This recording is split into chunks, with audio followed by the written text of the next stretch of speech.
mà huế ta bị bấy mà huế nề ra bị chẳng mà khắp lấy đang nhằm đó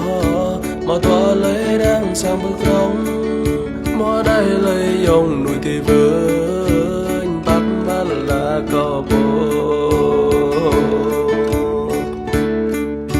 bờ mình nấu dài bờ mình bả coi hanin kru nọc ta thôn hanin kru nọc ta ngồi hanin kru nọc ta bờ tây hanin kru nọc ta hoa say hanin kru nọc ta ple min hanin kru nọc ta ple nhầm mà lên hao bằng mầm cong mà lên hao bằng can cấp mà lên hao bằng nhầm rong ya yong alla vì kỳ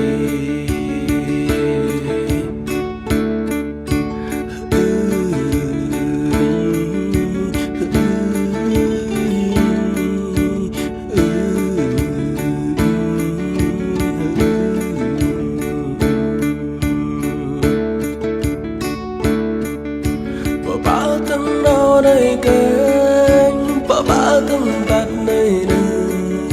hanin bị vợ ở nhớ hatar bị hay ở la rõ ta sang tâm rõ ta cây này rõ ta bờ đó ba mình ác